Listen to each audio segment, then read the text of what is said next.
Somebody's taking the tea bags out the room. Oh no! So I'm not sure the meeting will go.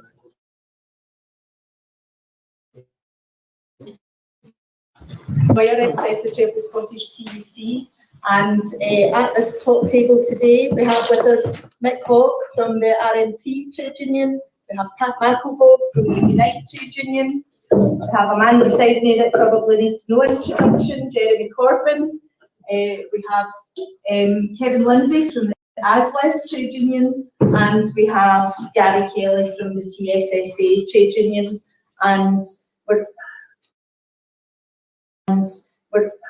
all of these trade unions have been working together really hard on building a vision for the future of Scotland's railways, and that's what we're here to talk about today, which obviously links in a lot to the wider COP and the discussions around getting to net zero and delivering a just transition to net zero. But before I go on and introduce our comrades from the rail unions, I'm going to just ask Jeremy to say a few words to set the scene for today.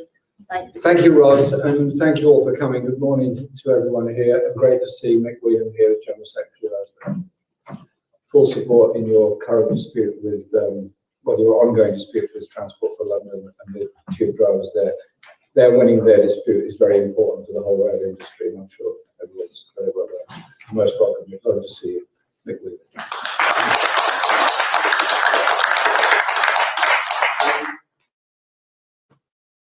This document, given most of it in a hurry last night, the vision for Scotland's railways, I think everything I've seen is absolutely excellent because of the principles behind it.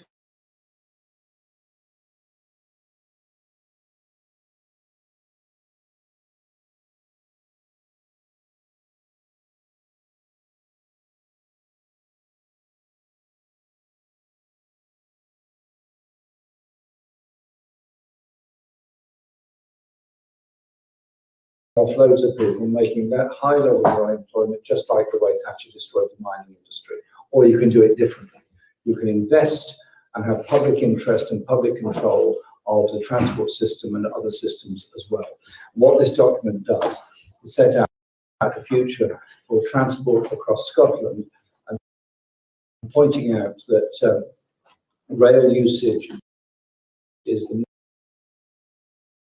most environmentally way of transporting goods, the most environmentally and fastest way of transporting people, but it does require investment, it does have to be properly run.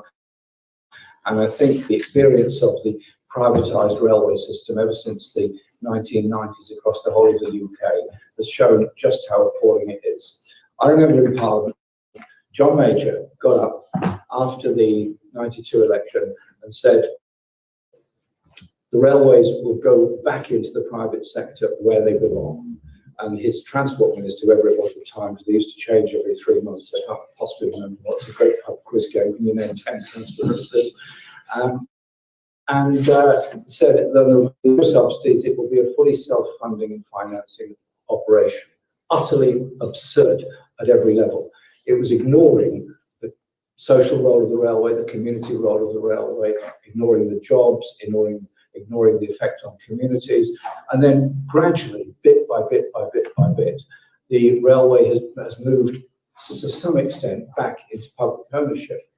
Railtrack was a disaster, had to be ended, and Network Rail was established, which is of course publicly owned, and then there was some devolution of transport making decisions, but perhaps not enough. And I developed a policy for GB Rail, which is absolutely very, very similar to what's in here on all the principles behind it. So this document gives us the opportunity of expanding rail usage, expanding the rail network by reopening lines across Scotland, and recognising that where lines have been reopened, the cost-benefit analysis has often been very realistic. There was a debate for years about the effect of reopening from Edinburgh to Carlisle, the Gala Shields line. And eventually, the government was persuaded to reopen as far as Gala Shields, but unfortunately, most of it is single track. ridiculous. It should have been dual track from the very beginning. There should have been a proper investment in it, and there should have been a clear decision to reopen all the way to Carlisle, which improves the rigidity of the rail network as a whole. And there's an awful lot of other lines that could be reopened. Many would say are far too expensive, but look at the tourist potential, for example. Space and so on. This vision, that vision is about the brilliance of the rail workers being represented on the board, being represented in this.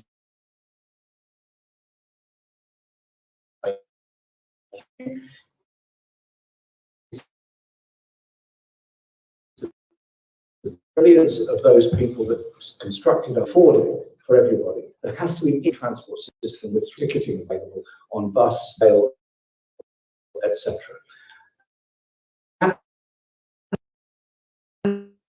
There has to be a recognition that a railway is more than just a form of transport. It's essential to a community. And years are all over sort of town, state. That's why this discussion today. Sensible transport system, and the base of that has to be railways. You cannot build motorways forever because they simply clog up with more and more cars, and it gets worse and worse and worse. Railways were the right way forward in the 18th and 19th century, and they're 19th century rather, and absolutely the right way forward in the 21st century. Let's catch up with the rest of the world and build the railways the best we can all across Scotland, and let those that know the most, those who work on the railways, be the ones who lead it. Thank you very much.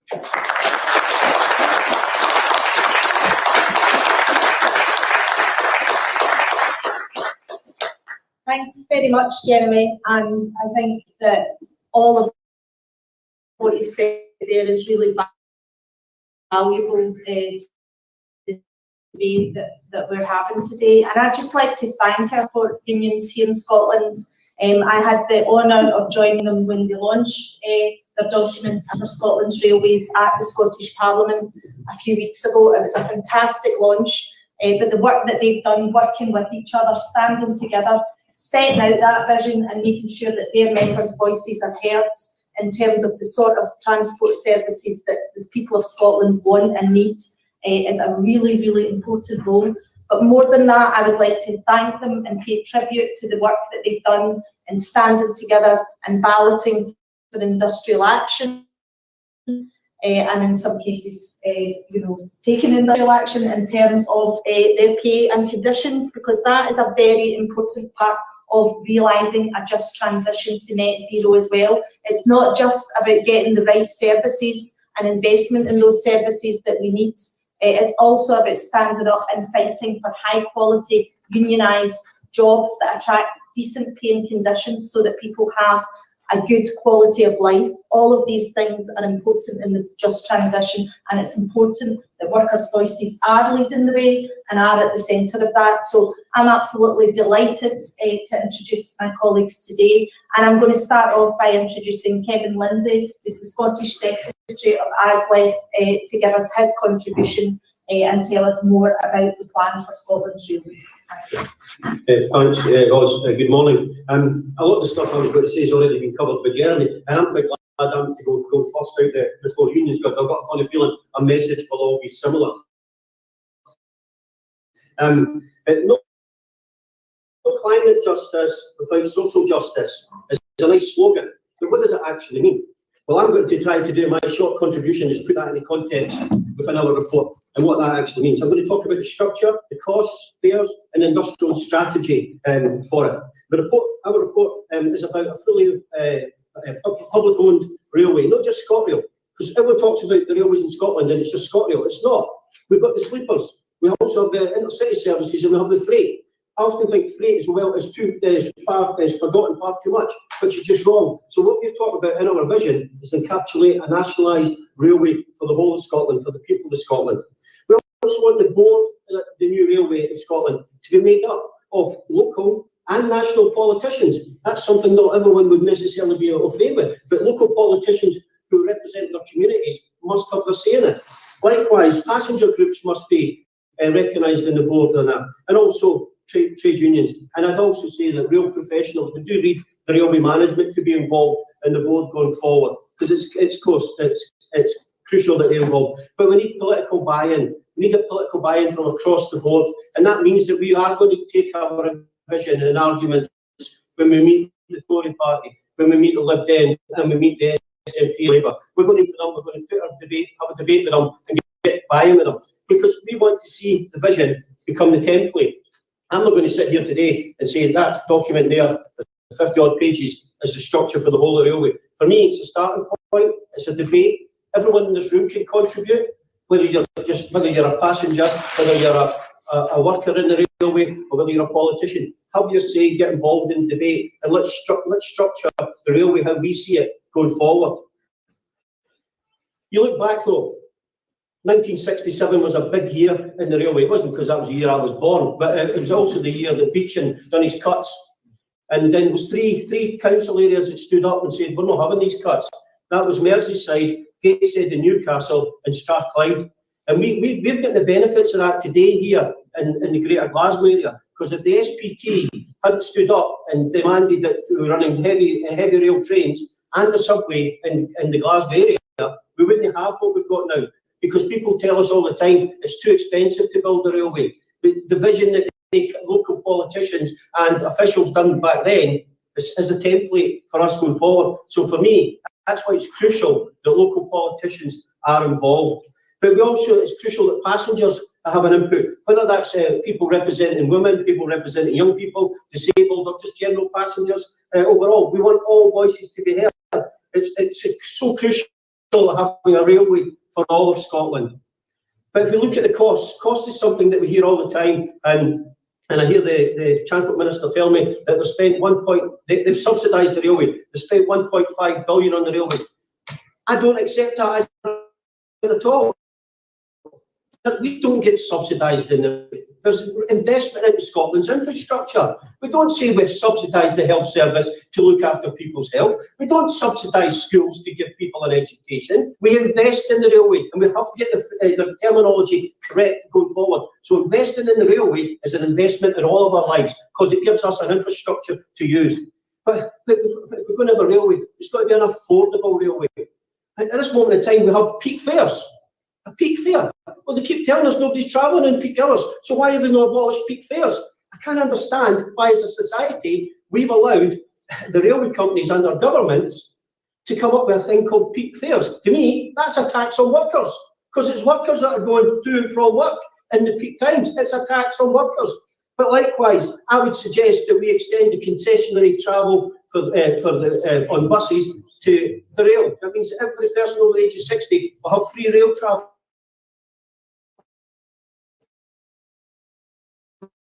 Have the capacity people to using the railways. The railway has to be the mode of choice. So we would suggest as well that under 24s get free travel on the railway. And my argument on that is based on two things.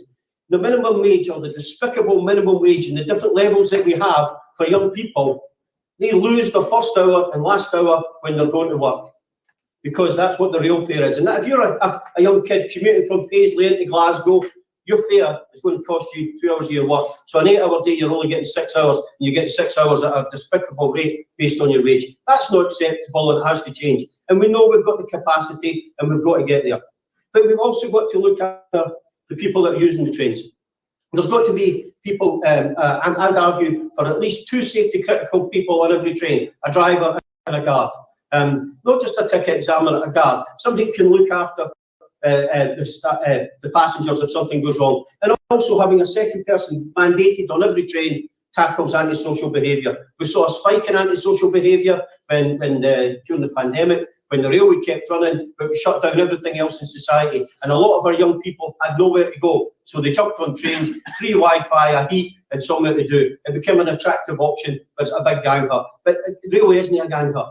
But we've got to let the young people understand that antisocial behaviour is not acceptable, but at the same time give them the necessary ticketing to use our trains in a responsible manner. So I would argue that we can do that, and we should do that. For me, the big issue though, we have to tackle the stock companies. They might not be overly railway minded. The rolling stock companies are the biggest villains in the railway. You might think that Virgin, who walked away with £1 billion in profit for their shareholders in the 16 years they had the West Coast franchise. The rolling stock companies are the biggest criminals in society today for robbing the railway. They go on about fare dodging. This shiver, didn't get me started, I'll go off, man. However, try to keep on script, which is never like. Just want to point out, a rolling stock company can lease us the trains. The 385 deal that we've done in Scotland, we're leasing them for 25 years and then we get to buy them for £1. Well, I would suggest that we introduce a wealth tax. Let's tax the richest in society and introduce green bonds. Green bonds are similar to what they've introduced in France, and we use that money to purchase Scotland's rolling stock. In that way, we eliminate the profit to these privatised companies who are robbing our rail companies or robbing us as taxpayers and robbing the passengers twice because they're taxpayers and fare payers. It's morally wrong, and we need to look at a way at tackling it. And that's why I would suggest that green bonds work. And the dividend of a green bond will be significantly lower than you would do paying a leasing charge. And green bonds are within the remit of the Scottish Government. The Scottish Parliament has that power if they have the political will. And we're going to take that argument to them to make it, to ensure that we do it. If it's good enough to be done in France, it's good enough for us here today. I'm just going to forget that. The reality is what I'm saying here today is that we're starting the debate. This isn't the end of the debate. We're going to take the argument forward for a people's railway, a railway run by the people, for the people. That's why the four unions have came together to launch a vision of Scotland's railways. Thank you very much for listening.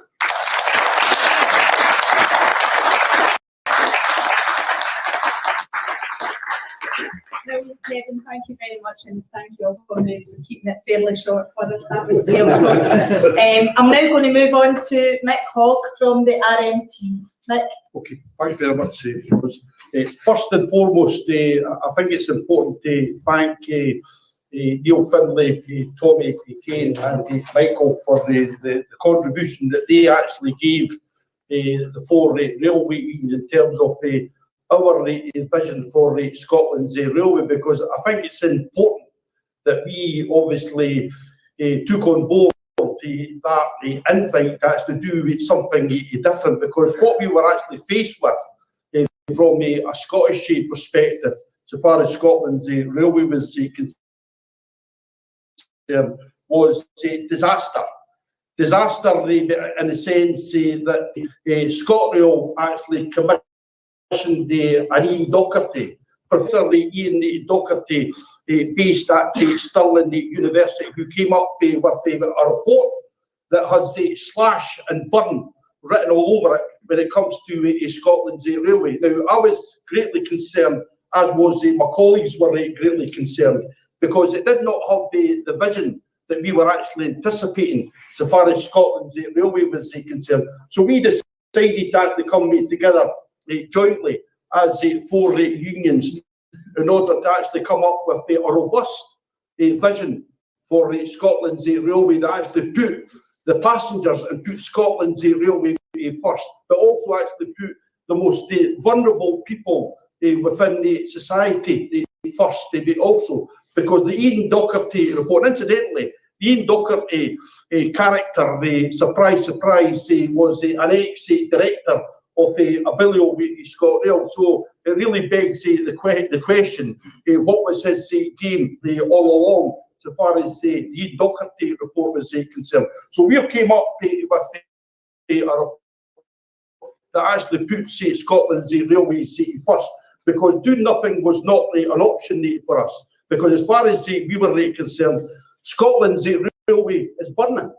Scotland's railway is burning and no one's listening.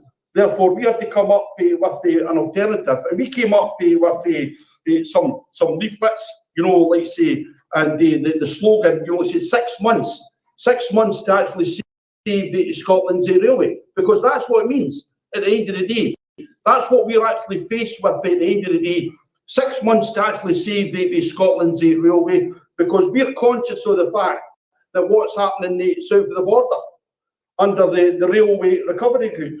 We're well aware of what's taking place. Therefore, in order to outmanoeuvre the equivalent to what's going to happen so far as Scotland's railway is concerned.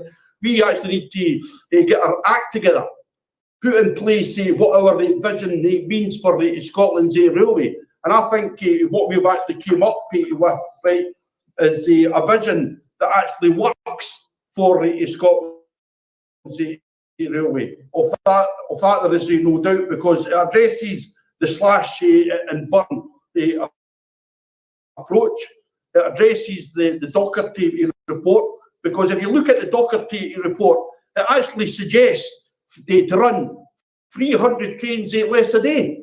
Over 12 months, that's 100,000 trains less a year. So rather than encourage in the midst of COP26, in order to convince and encourage people to actually leave the car at the house, then this Docherty report actually encourages people to keep using the car opposed to actually public transport. And incidentally, it's perhaps worth making the point also that within Scotland's railway, we actually have 359 stations, of which 149 are staffed. Now, if we're seriously about, like say, addressing the concerns of Scotland's railway by supporting the most vulnerable people within the society, that gives the most vulnerable people within society access to Scotland's trains, then we need to actually make sure that our stations are staffed. Stations are staffed, because there's one thing that's absolutely crystal clear within the Scotland's railway, and that is that antisocial behaviour is on the increase. It's on the increase, and it's offhand.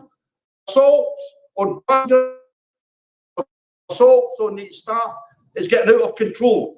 It's getting out of control. Hence the reason why we actually need our stations to be staffed in order to ensure that disabled people and the most vulnerable people within the society, that it's safe to use Scotland's trains. You know, because we obviously need to ensure that we have a railway that's accessible, clean, affordable, safe railway for all, that has the vision for Scotland's railway. We need to actually do that, because to do otherwise would be doing our people a disservice. And one of the issues that I want to address also is our industrial relations. Our industrial relations within Scotland's railway is an absolute disaster. An absolute disaster. For the last 18 months, we've been trying to actually find a solution to our industrial relations issues within Scotland, and we made no apology for using COP26 in order to apply the maximum leverage in order for common sense to actually take place, and for Abilio ScotRail, Circle Caledonian Sleeper to actually apply common sense when it comes to key essential workers.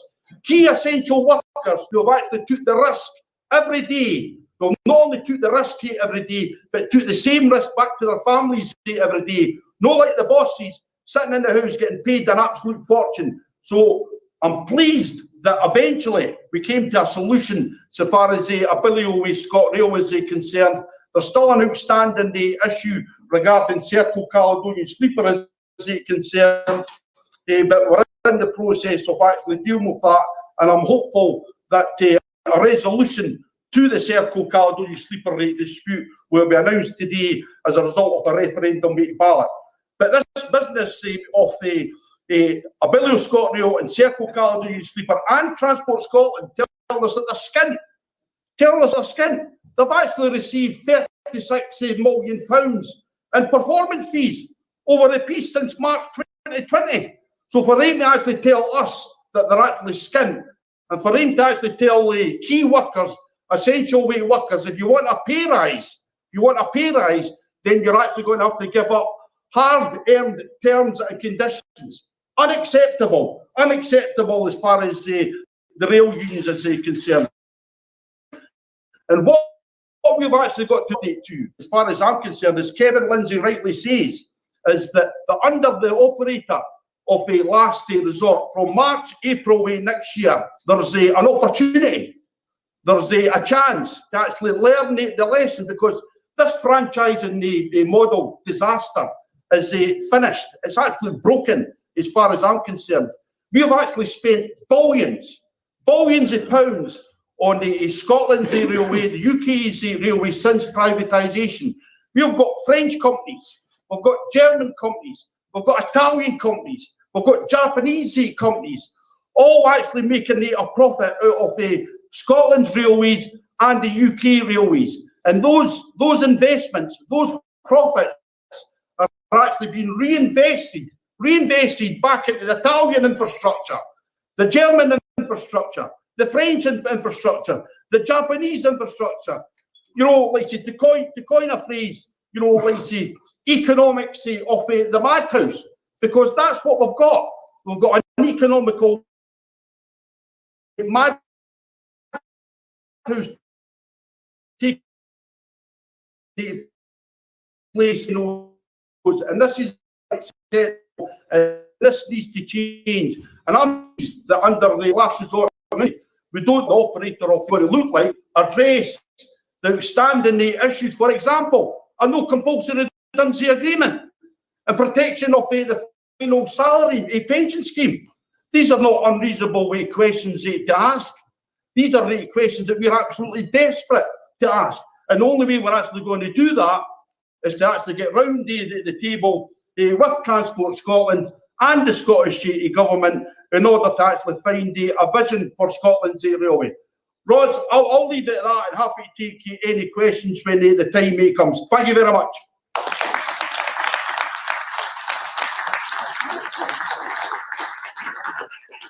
Thank you very much, Mick, and I'm now going to move to Gary Kelly from the TSSA.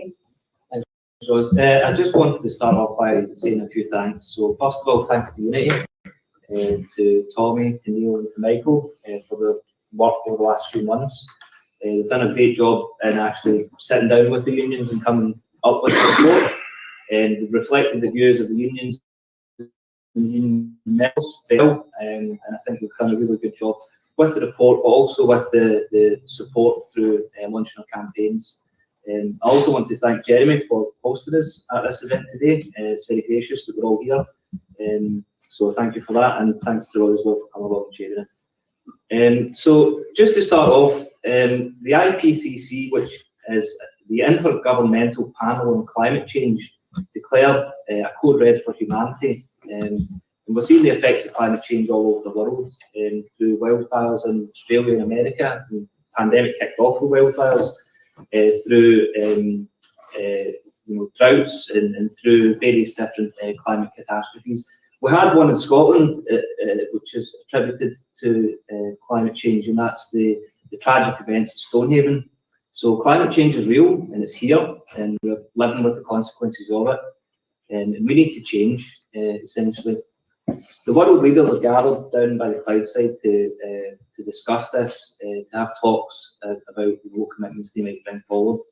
But I think if we're all being honest, I think the time to talk, I think what is action at this point. And I think we as the railway unions have had to sit and think hard about our position in this and how we can contribute towards the wider objective of reducing the impact of climate change and meeting the net zero obligations. I would also indicate that it's not just the climate that's in a code red at the moment, it's the railway itself. We're facing some really significant challenges in the railway, just to give a bit of context. South of the border, we're looking at £2, maybe £3 billion in cuts from the railway budget. At the moment, we're holding a special voluntary severance scheme, which looks at reducing Network Rail, who are essentially responsible for maintaining the infrastructure of our railways and the safety of our railways, looking to reduce staff numbers by between 7,000 and 10,000, which is between a quarter and a third of the entire workforce. So in the middle of a climate catastrophe, when we have higher levels of rainfall, which are damaging and wrecking the infrastructure, the UK government are essentially, their response to it is, let's make cuts. So it doesn't make a great deal of sense. And it puts everyone at risk, and it puts the railway at risk. Not only that, but they have plans to reduce booking offices. They put 230 million aside, it's around 230 million aside, to move to a paperless ticketing system, which would effectively have the end goal or objective was to eliminate booking offices, which again is a railway which is more unsafe. Booking offices don't just sell tickets, maintenance work like gritting and salting to make sure that the station is actually safe for people to use and to utilise. They're on hand to make sure that if there's an incident at the station, they can provide support and assistance. They provide support and assistance to passengers as well on a day-to-day basis. And they also assist with the likes of accessibility for any passengers who may require additional support and assistance. So we're facing a real code red here, and the question is, what are we going to do about it? So the four unions have essentially come together to come up with this report, calling for the Scottish Government to have a real look at what the railway actually is. I think my colleague Kevin touched on it. We view the railway as a vital public service. That's the way we look at it. And people don't question the amount of money that's been put into hospitals. They don't question the amount of money that's been put into the police, because it is a public service. It's a part of our national infrastructure, and it's something that we need to cherish. But the railway also gives back. There was a recent report undertaken which showed that for every £1 spent on the railway, there's another £2.50 generated into the wider economy. In terms of the environmental benefits of the railway is one of the most environmentally friendly forms of transport. There are very few other forms of transport which produce as little carbon as the railway. I think maybe hydrogen buses. I think was it ScotRail that said one train is the equivalent of taking 500 cars off the road. So by their own metric, and arithmetic's not really my strong point, but by their own metric, if they reduce the services by 100,000 per annum, then that's about 50 odd million cars more potentially on the road.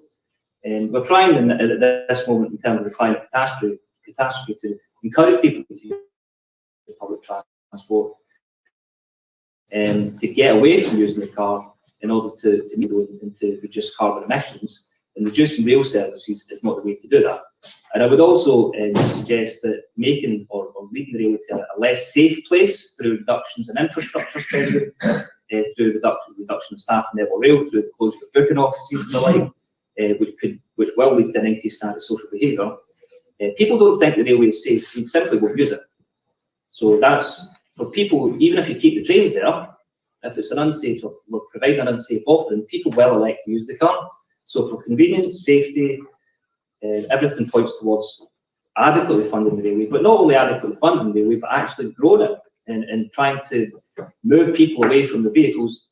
Glasgow is due to be, for all the process, I'm not sure if it's specific, but Transport Scotland is, I realise, Glasgow is due to move into a low emission zone. Edinburgh has been slated for the If we're denying people access to the train, how do they actually get into the city centres? How do people get to and from work? How do we support the nighttime economy? These are all questions which we're putting to the Scottish Government to ask why at this moment in time are we reducing rail services? What we're putting forward in this report is a vision.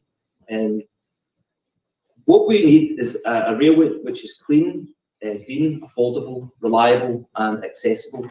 And the report puts forward the support required to meet that. Let's be honest about what the railway is. As I say, it's a public service, and where it's been in the 60s, which was way before my time, the railways were privatised. They were starved of funding, starved of finances. And the same thing's happening to the NHS, as you probably already know. Let's cut the budget. No, it looks bad. Who's going to ride in and save the NHS? Well, it's the private sector. The same thing happened to the railways years ago. But it didn't work. It never worked. And it never will work, because the private companies, the privateers only care about the bottom line. They don't care about the punters.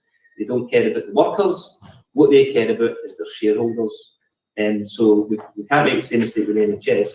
But we've made the mistake with railways, and the government, the UK government, and the Scottish government, through Michael Matheson, have come out and said, actually, privatisation, well, not privatisation, franchising doesn't work, it never really has. So let's move to a different model. We have a real opportunity here to enact some proper, meaningful changes. The history of the railways, of privatisation, has always been a form of corporate welfare.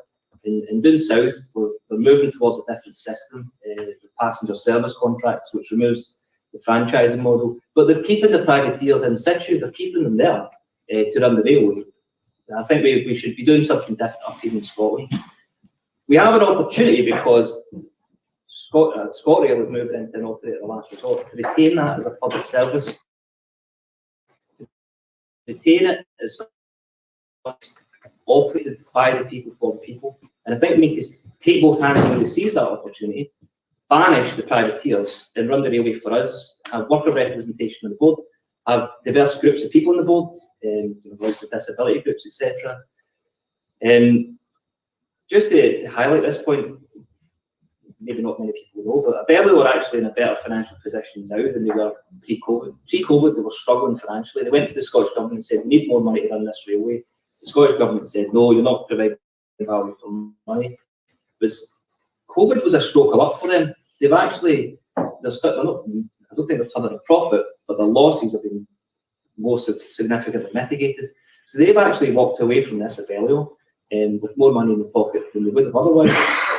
Let's not let it happen again. Let's take the opportunity, seize it, come up with a system, like Kevin says. Everybody here is a stakeholder. Let's work together. Let's have a discussion today about how we can build a better railway for everyone. Thanks very much.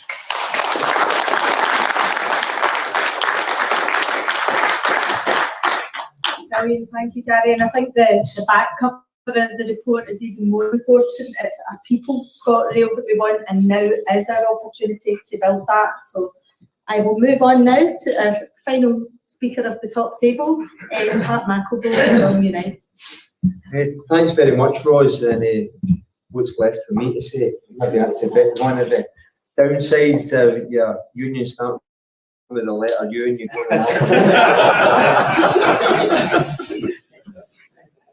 go thanks very much, Ros, and thanks as well for the support the SDUC have gave in regards to the rail unions. And I think it is really encouraging that the 4 trade unions have came together. Yes, we came together in a coordinated dispute around paying conditions where the privateer Abellio was ignoring us for nearly 18 months, but they were quite happy, as Gary's alluded to have their losses covered and their end covered. And let's be quite frank about it, Abellio and the privateering model is flawed. It is flawed.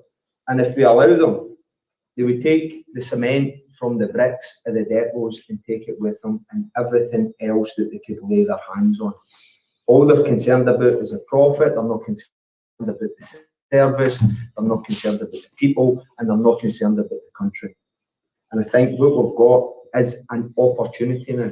We've got an opportunity now. I'd also like to lay thanks to Unit Consultancy for helping us putting this document together. And it is a starter for 10, and it is to stimulate debate, contribution, so that collectively we can have a vision going forward. And I'd like to thank Jeremy as well, not just for hosting this, but for those of you that don't know, it's not just flavour of the month and it's rail and it's COP and it's environmental. Jeremy, when he was leader of the Labour Party, supported our members at the Cali Spring Burn, and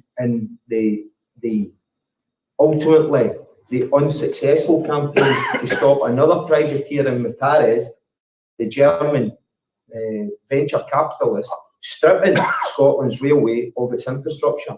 And Germany, along with Paul Sweeney MP at the time, was very supportive, and I'd like to lay personal thanks to yourself, Jeremy, for that. Thank you.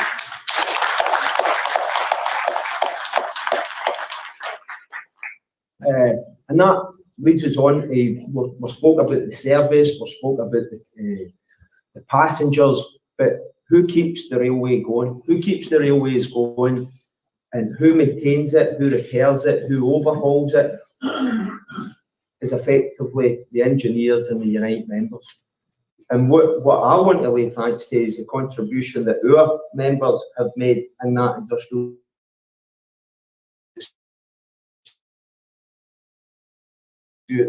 anti-trade union technique and tactic of lockout, where we get the fingers pointed at the trade unions for having to take industrial action and go on strike. Here was an employer who was actually locking our members out of the engineering depots. Coming to the real negotiated was on harassment, anti-trade union tactics, and that tactic of without the actions and the resolute actions of Unite members, I don't think we'd have got a resolution that we got, and I need to lay thanks to them. And I know it's all about looking back, but we need to give credit and we need to learn from that and going forwards. And we should never have a situation where Scottish workers are forced to be locked out of their workplace because a privateering employer who cares nothing for the service, cares nothing for the people that work on it. The whole infrastructure of Scotland ways is in tatters. It is the only way to describe it. We've had the industrial vandalism of the closing of railway depots that support the infrastructure of Scotland's railway. Kevin spoke about Roscoe's and the carriages, how they are siphoning finances from the railways in Scotland. What we've got is that these carriages have been to heavy maintenance depots that have Wagtech and Kilmarnock closed. The Cali Springburn, 2 miles down the road, closed, all within the last 2 years. Scotland cannot support its own railway. We said to Michael Matheson, the Transport Secretary, how can you run a country? How can you have Scotland's railway if you can't repair, fix, overhaul and maintain those carriages in Scotland? We've got the environmental vandalism now, because what we had was the industrial vandalism of shutting those depots, and now the absurd situation what we've got is carriages get put in the back of a diesel flatbed lorry and they get transferred to Wales and to England to be repaired and overhauled. So how can that be economic? How can that be environmentally friendly when we can't support our own railways? And that's why this document's saying that we've got an opportunity now. We had a small element of success in the wage negotiations where some HST work was coming back in house,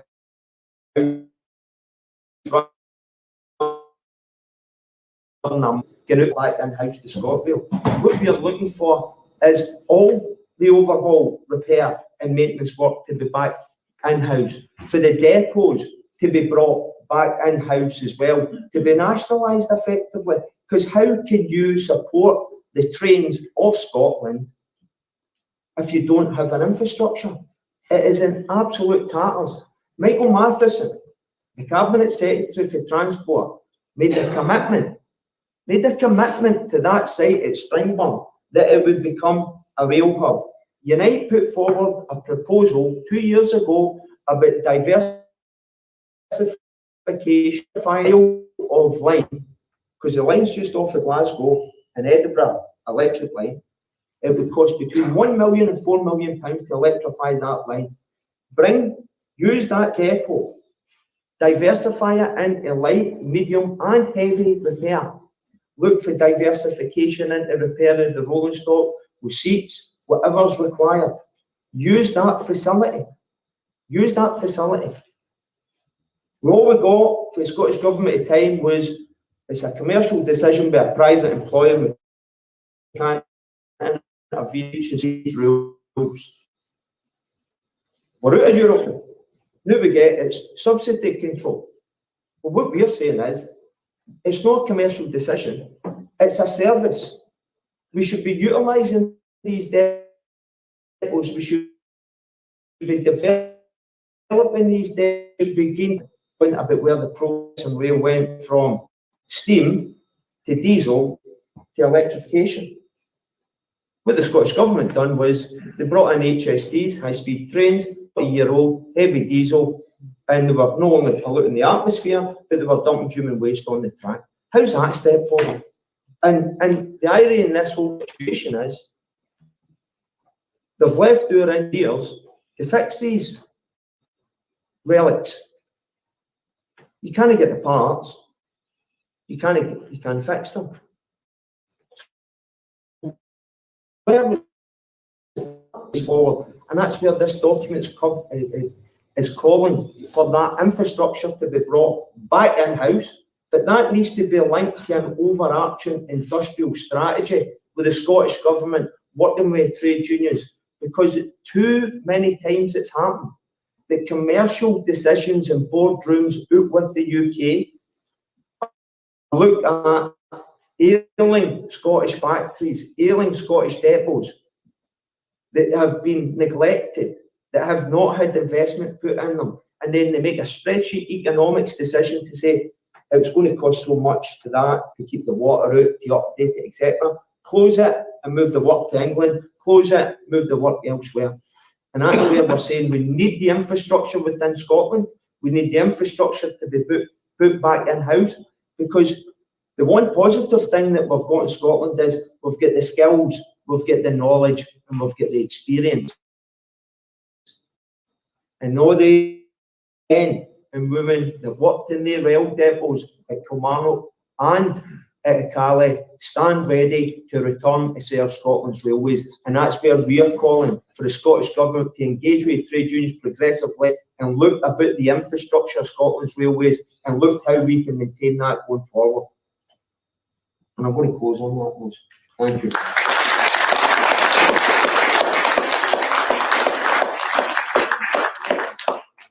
Now, I'd like to thank all the panellists. So sure you agree with me that there's a whole wide range of points being raised there. We've had points about the need to overhaul and completely shift our industrial relations map for the railways in Scotland. We've had points about the way that the current private model has failed to not only service users but the workforce and the delivery of the railway services.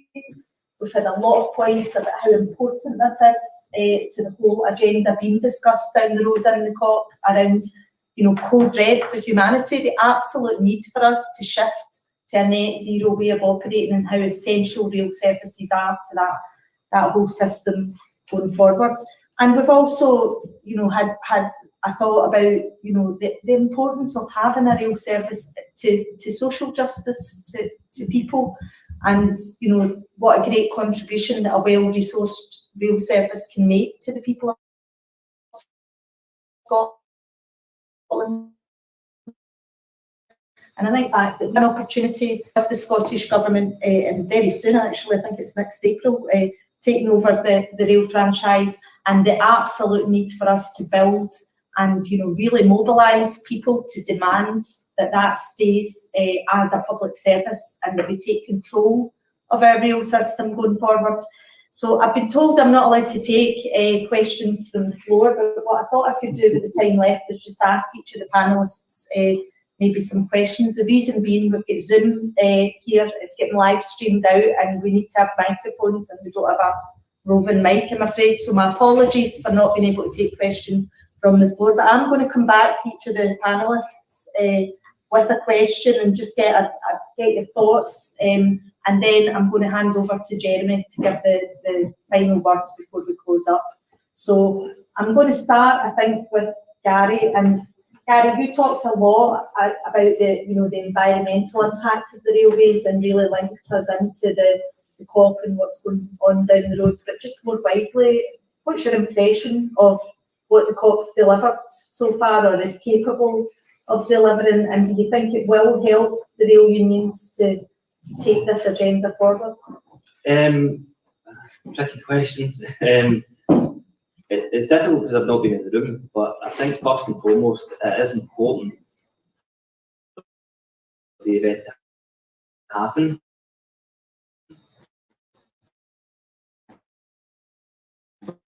But that COP is that I did read that the majority of delegates at COP were from Glasgow, the largest group in the room, because we know what their agenda will be. Their agenda will be move along, nothing to see here. So that's a real worry. But I do think it's important that the discussions are taking place. I think we had a brief chat. I think it's as much as what's happening in there, and the decision makers will go in and eat their foie gras and canapes and what have you.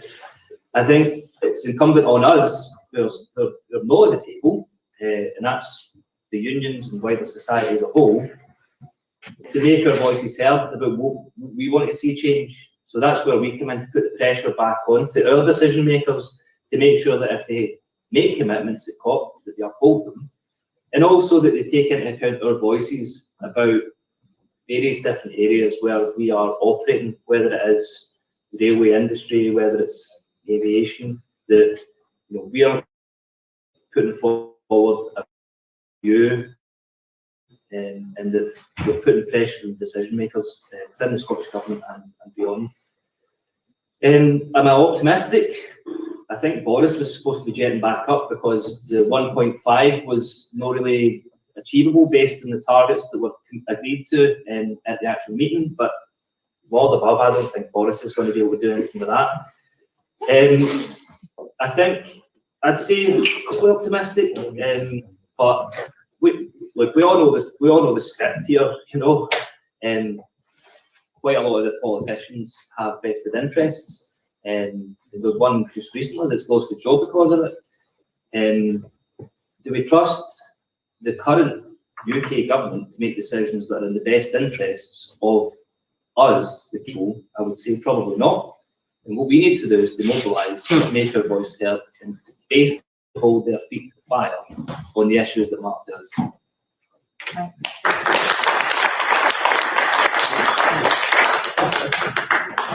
And I'm going to come to Kevin next and just ask Kevin, maybe if you could expand, Kevin. You were saying very clearly that you feel that the private model has really failed us. Do you want to say a bit more about that, about some of the areas there? I know you were holding yourself back. This is your chance to give us a bit more detail about some of the excesses and some of the profit suckers that are taking that investment out of our railways. I think you've probably summed up perfectly, profit suckers. I can't understand me for the life of me why anyone thinks that we have to run services at a profit. Surely the railway is for the people. It should be for the worker. If there's only 4 folk on the late shift getting the train out of Balloch into the centre of Glasgow, it's there, it's a service. Why does it have to be run at a profit?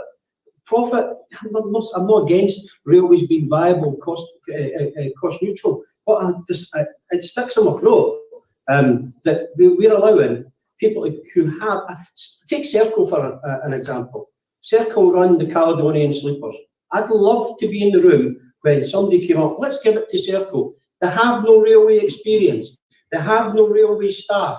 They have no railway coaches. They have no railway engines. They have no railway drivers. Yeah, let's give it to Serco, because they used to transport prisoners around. That seems a great idea. Absolute madness. Absolute madness. Why you would give a contract like that. And then we look at ScotRail. ScotRail was under National Express. They hand back the keys because they couldn't afford the bid. But then her First Group come in. First Group did a reasonable job. Really started the downfall of poor industrial relations. It was very much adversarial attitude. But they did a reasonable job. The trains were getting there. And then we had the all singing, promise you the whole world Abellio. I've got to say, when Abellio got the franchise, I thought things were looking up. But I need to watch my language because we've all been on a promise, right? But I've got to say, Abellio, geez, come on. Like, they promised the world and delivered nothing. Delivered nothing. Right? And it sticks in my throat again that Abellio have been given a management fee throughout the pandemic. Why are we giving them a management fee for running the railway? What we should have done is said, by the way, we're not giving you an extra penny. And if you didn't want that, if you didn't want to run the railway on these terms, get out. Get out. Because you're out in 6 months' time, we should have been out then. It's beyond comprehension that we've allowed the privatisers to suck another £36 million of Scottish taxpayers' money. I would have invested that in a multitude of different things, and we could have come up with a multitude of great ideas to do it. So privatisation is a failed model. The railway should be for the people and run by the people. That, to me, seems a straightforward way of looking at it. And I've never understood why we have to privatise. Privatisation is good, public services is bad. Nonsense. Reverse it the other way. Run the railway for the people, for all the people. Whether you're disabled, whether you're a lone traveller, whether you're a young person. Let's get people on trains. Let's have an integrated transport system. Let's get our buses back into public ownership. Right? Let's have an integrated ticketing system. Again, COP26. We've managed to deliver an integrated ticketing system for COP26 delegates only. But we can't do it for the people of Scotland. What are we all about? What are we all about as a nation? We need to stand up and be counted. And to me, it's straightforward. An integrated transport system involves an integrated ticketing system for the people, not for the privatisers.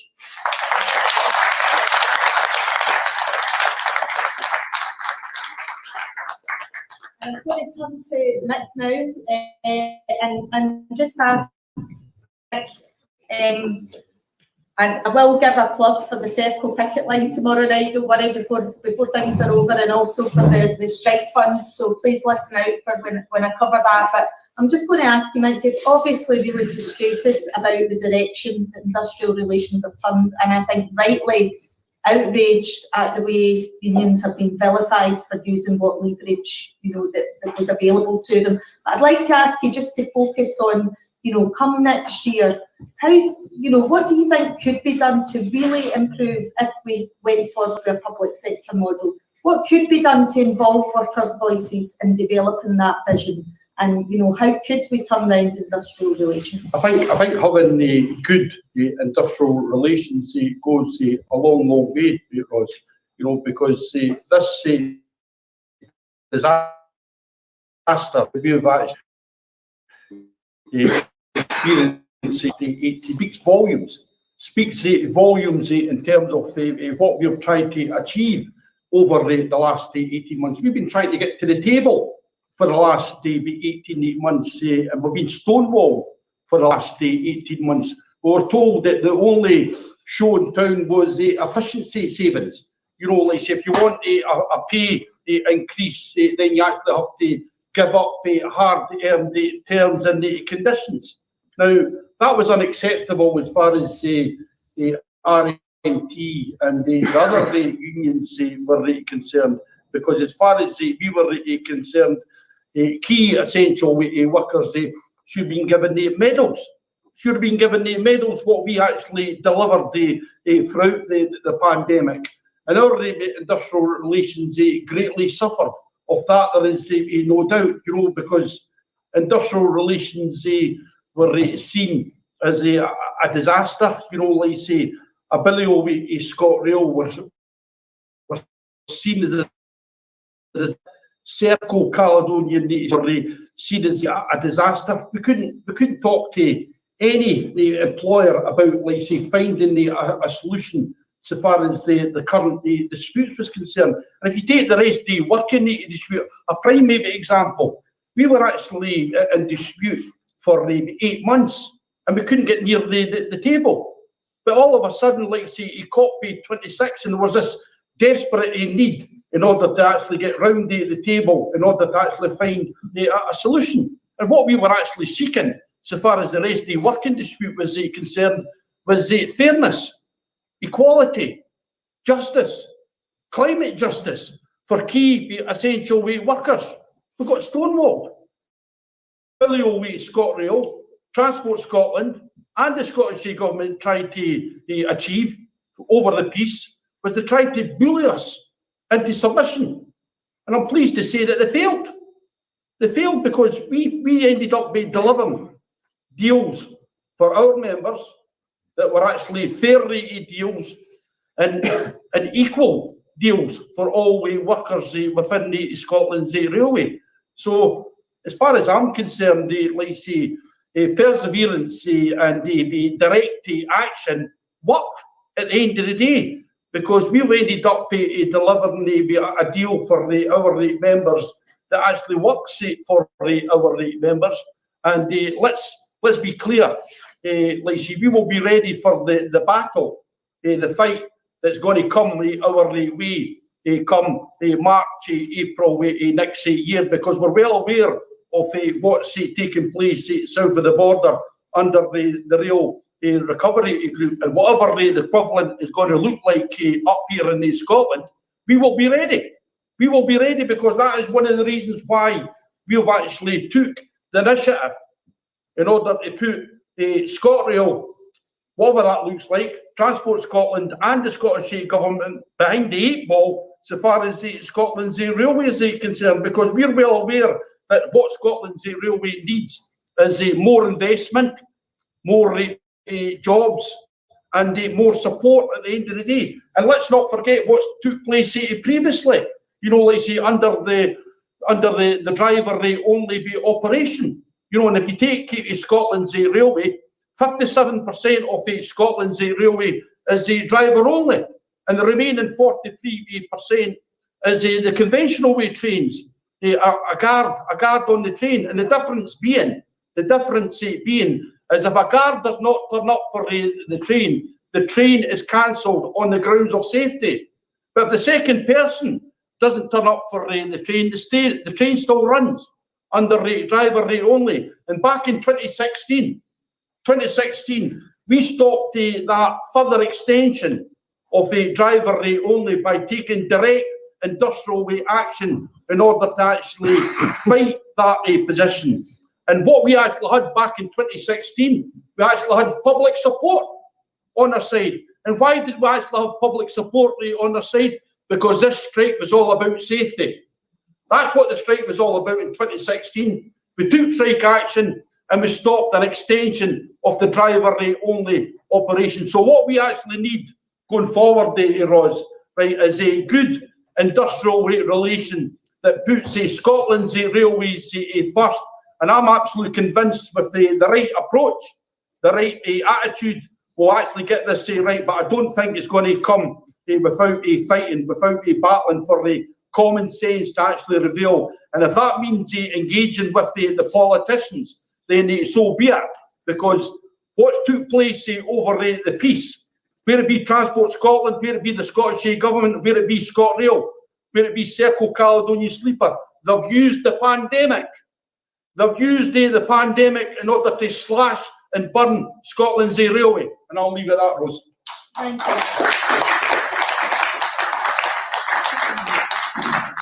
I've just been told by the powers that be that I actually can take questions as long as I recite them into the microphone to make sure the live stream can hear. But I'm just going to ask Pat, before I do that, just ask Pat if he will reflect on, you know, what is the green contribution and the contribution towards net zero that a well-resourced, publicly run railway in Scotland could deliver? Well, I think the first thing would be that we look to remove the HSTs that are 40 years old that are chugging up and down in Scotland that we're going to struggle to fix in years to come. And we look, I think it's about 40% of the journeys are electrified. I think we need to look at the electrification across the board. I think we then need to, in my opening contributions, was how do you support that and what's the infrastructure looks like? Because as I said in my earlier contribution, we've had the industrial vandalism of closing the depots and the infrastructure. We've now got the environmental vandalism where we're strapping carriages on flatbed lorries and driving them to England and Wales for overhaul and repair. It's absurd. That's the only way to describe it. That's where when we refer to the Cali Rail Works and an opportunity, because let's make reference to it with the privateers that don't let a crisis get in the way of an opportunity. Then why do we not look to the same view? We're in a crisis, but here's the opportunity. Here's the opportunity to look to have a railway that's self-sustaining and it can support itself, because it's independence and how they want Scotland to be a self-sustaining nation and be able to support itself and run itself. How can you do that if you can't even run your own railway? So I think you use the railways to demonstrate that it can be done in Scotland, it can be environmentally friendly, and look for diversification that their proposal with the infrastructure was around.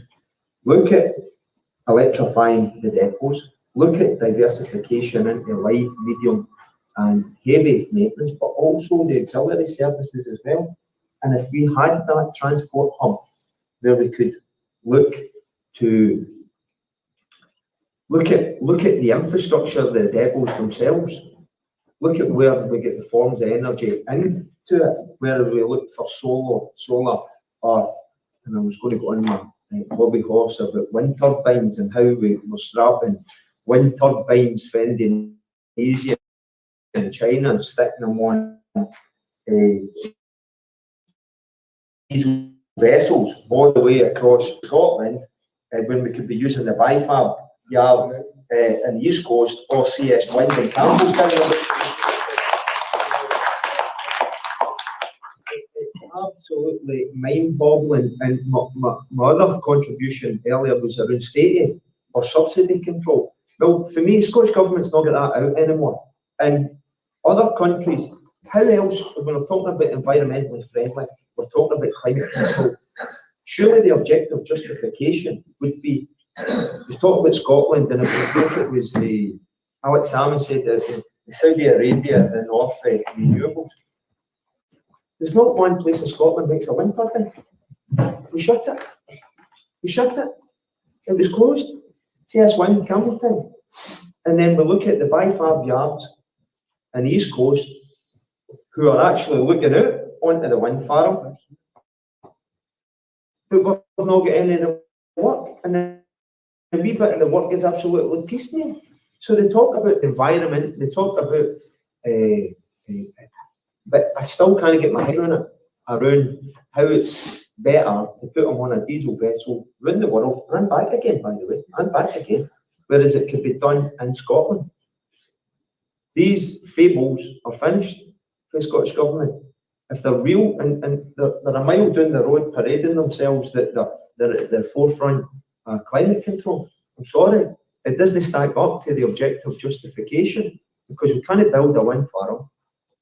And if we could, then we should then look to bring them in those technologies, whether it be solar, whether it be tide, whether it be wind, and use them to heat and power our depots and our factories. And it needs to be that joined up industrial strategy, Roz. It needs to be joined up. So I think the only way they do that is sitting down, and I think as well that needs to come from the Scottish Government and cross-party, that we sit down and we look at an overarching industrial strategy that's not just got a thread, it's not got a thread environmentalism in it, it's got a big rope that's tying it to it, and that kind of from it. And we need to hold people account, and they can't look for outs anymore with state aid or subsidy control.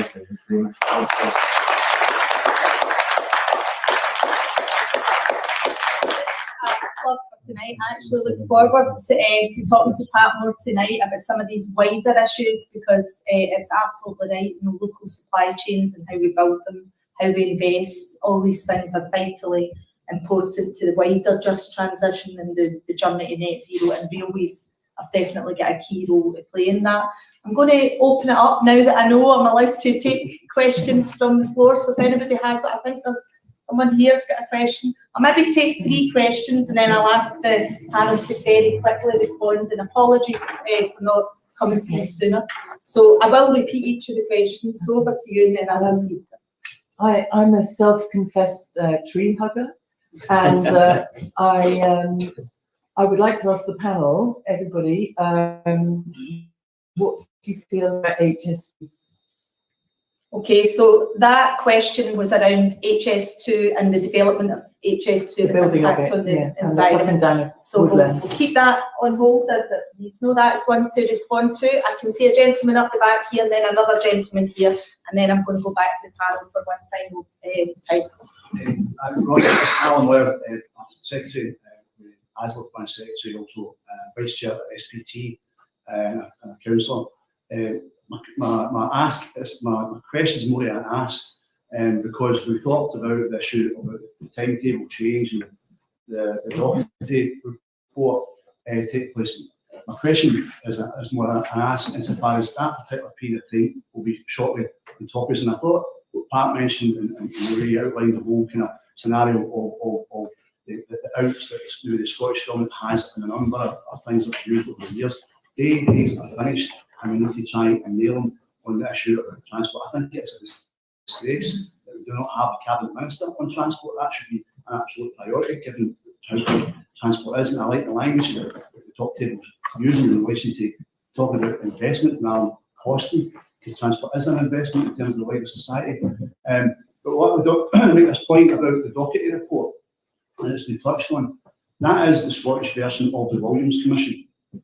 Let's be under an illusion. That is the Scottish version of the Williams report. And that commission, that report that was initiated, I do not believe that was initiated by ScotRail to basically look at ScotRail's transport in terms of rail. That was definitely a shield that was commissioned by the Scottish Government to basically... Alan, can I ask you, is there a question in there, or is it? My ask is this. Real communities and public transport arrested. And I ask that basically we get the motions into local government, and also I know Steve Bigman policy to make sure that these motions are carried out in the local authorities across Scotland. So I think it's very important. That's a key point being made by the comrade there about the role that local authorities can play in supporting this, and I certainly think that's something that we can do, is go and seek support from our local authorities across Scotland, not just for trains and a publicly owned, well-resourced train transport system, but also around our buses and taking our buses back into public control and public ownership, and following the example of Lothian buses, where, you know, services and passenger numbers have grown because it's a people-controlled public service. So there's a lot the comrade up the back there. Thanks a lot very much, Jeremy. I live in benefits and possibly travel around this city. £5.35 the other day, Mike, when we met to go to government. When I got one of the GMB workers on, I couldn't afford to go back into Joss Square for now. Now I know a friend that had to walks the job centres when he's unemployed from the cost of Western Berkshire to goes by here to sign on. Now, in your dry week, you don't have any money. Weekends, you don't have any money to do that. Do you think the document's going far enough? Actually, not including that everybody on benefits should be getting free transport. And how do we integrate the campaigns we've got in Glasgow for the integrated more transport model? Buses are a luxury for them in Glasgow. And just quickly, Jen, and I said this to some people when we were celebrating Wee Greta coming up. And many of the young activists in Glasgow who back Greta Thunberg, I've never been on that train journey because of the cost. So I think it's important to wait out. And Jeremy, just a cheeky question, what would you have said at the COP this week? Because many's campaigned around Glasgow this time 2 years ago saying to the green activists in this city, you would be a better person than Boris here today. So thanks a lot, comrades. I'm sorry for the cheeky one at the end. I'm sure we'll get Jeremy to answer that at the very end when he comes in. I'm going to stop now because we really are about to run out of time, but just to say, the comrade there was asking about, you know, free travel and accessibility, and I think that is a really big issue. Up to 30% of Scottish homes don't have a car, so we are talking about, you know, the price of transport, the accessibility. That's why transport is such a crucial and essential public service for people. So I'm going to briefly ask each of the panel members if you can keep this to less than a minute, folks, and then I'm going to go back to Jeremy to sum up at the end.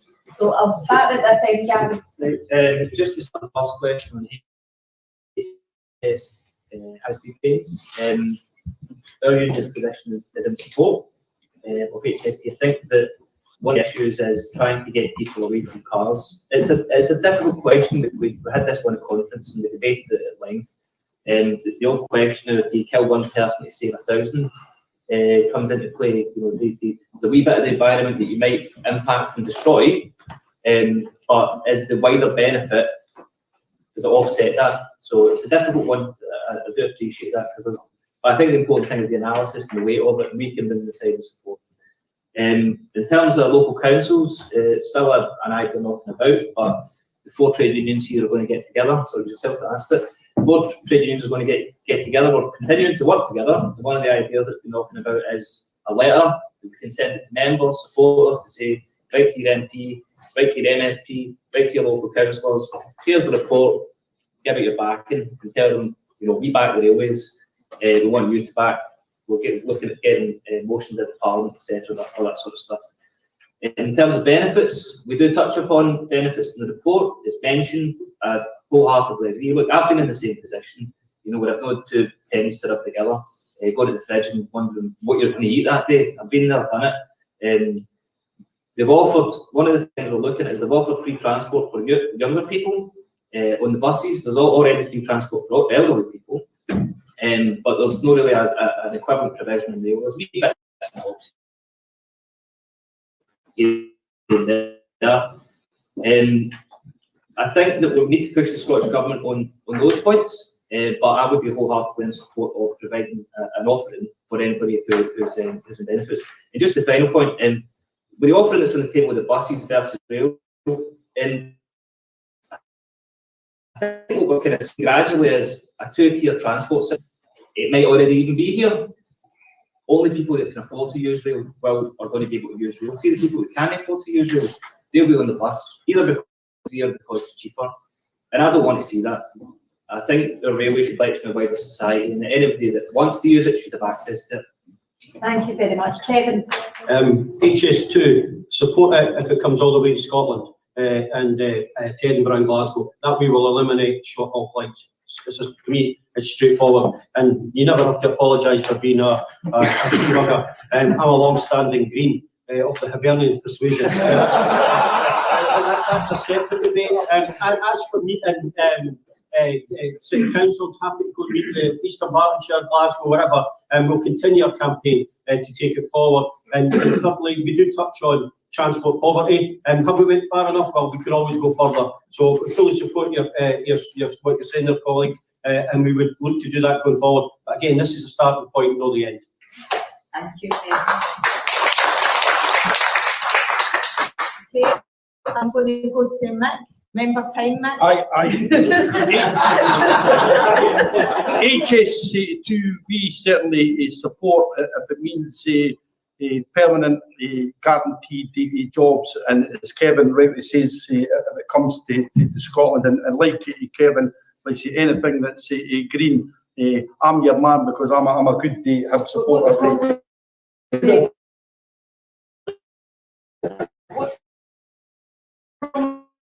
The existing one that's to Birmingham.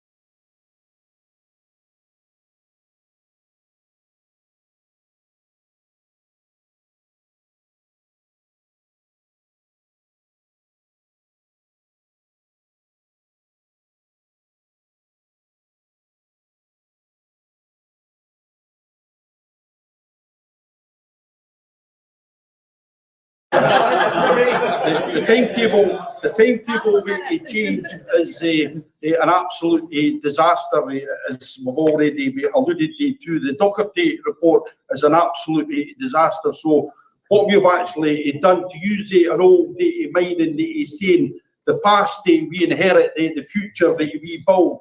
Our vision is this momentum in terms of Scotland's vision, in terms of Scotland's railway.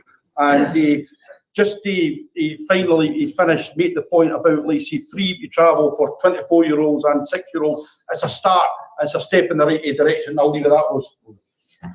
Thank you, Mick. Thank you. Left me to last again, Roy. It's because I know you can handle it, comrade. I think in HS2, in regards to United's point of view, that there's a whole range of jobs there, and you're supportive of that, because you've got construction jobs as well in it. I think it does need to take into consideration communities and where it is, and if they can be rerouted and there's less disruption. I think that needs to be taken into consideration, and there needs to be due consultation on that. I think in regards to timetable changes, I think it's a paradox. How do you get people, more people back on the trains? You put on less of them. I don't think that works. So I think there does need to be a campaign within local communities to say, well, for our community, it's going to be of a huge detriment because we're not going to have a train, or rather, it's going to be a service 1 an hour rather than 3 an hour. So I think that those representations need to be made through elected representatives. I think on the benefits question, I think that a rail service needs to be reliable, affordable and accessible. I think there's a broader discussion to be had. I don't think anybody wants to be on benefits, but for just at the universal cut on benefits at £20, that's made it less accessible. So I think there's a broader discussion about if anybody's unfortunate enough that they need the state to support them, that level of benefit should be of a level that allows you to get a bus, to get a train. Because the other argument to that is, how can you go and get a job if you can't travel? What is it, Norman Tevitt and go on your bike? No, it needs to be accessible. And on the point around being green, I think the whole, and I'm going to steal, I don't know if it was Jackson or if it was Roz that used the line, but I thought it was very apt, that for trade unions to become more green, we need environmentalists to be more red, and that's where we're asking you to support your trade unions. And that's it.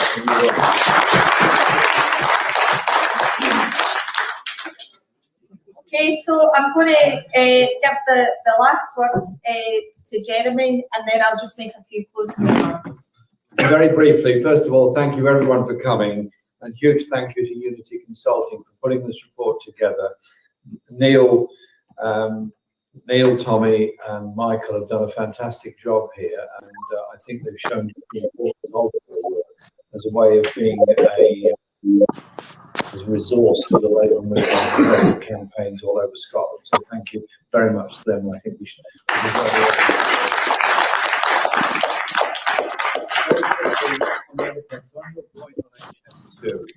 There has to be an increase in rail capacity from the north to the south of the UK, because at the moment, London, Birmingham, Manchester, Liverpool, Leeds, Newcastle are working at absolutely maximum capacity. You cannot get more trains on it.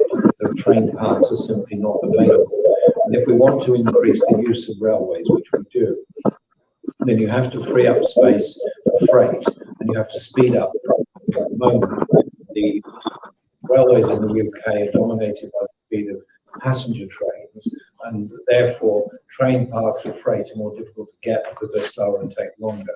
In the USA, it's the other way around, which is why passenger trains in the USA are so slow and so unreliable. So there's got to be a change there. Secondly, on HS2, I think it should have started in Birmingham and moved northwards rather than starting in London and gone to Birmingham as an indication of UK-wide investment.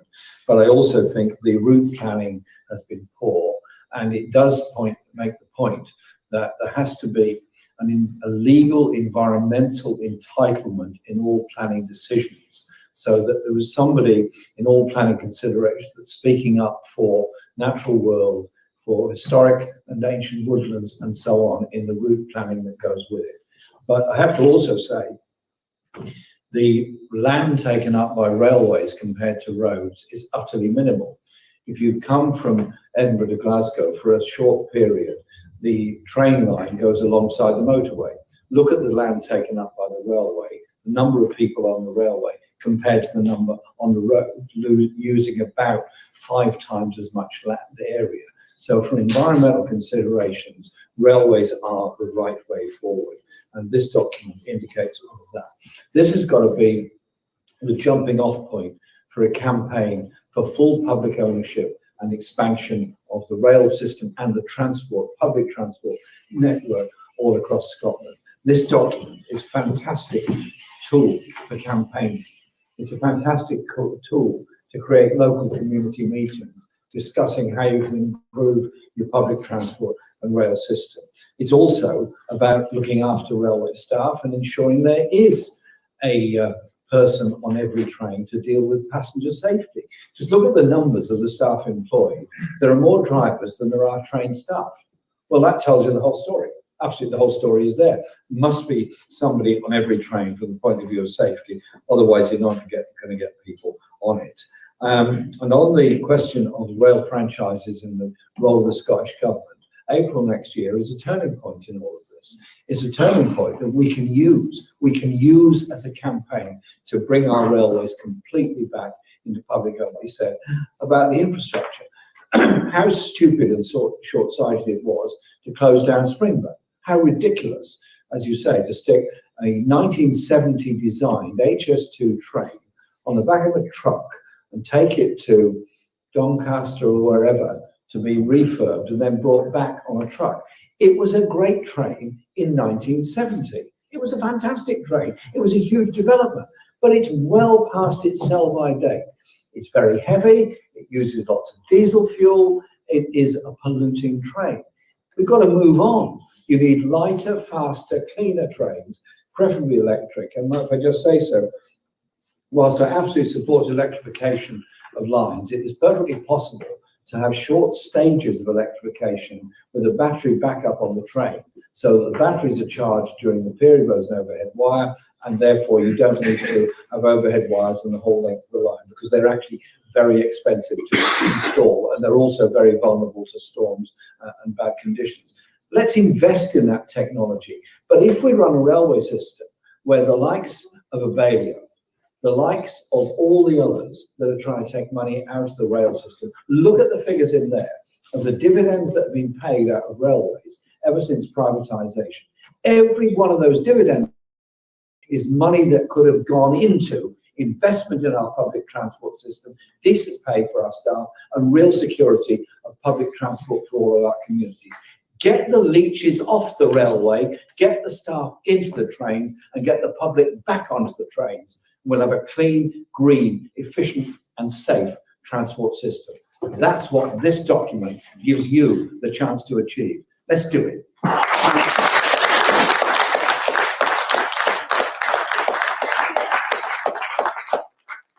Very much, Jeremy. I just want to finish with a couple of very short remarks. Firstly, to remind all the people here that tomorrow night, I think it's 9:30 p.m, there will be a picket line at Glasgow Central Station for the ongoing Serco Caledonian Sleeper dispute.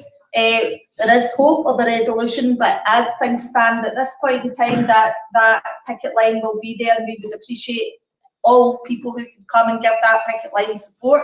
Also would appreciate donations to the RMT's Regional Council. Cheques can be sent to 180 Hope Street, Glasgow G2 2UE, or bank transfers to 337-20412, and the sort code is 608301.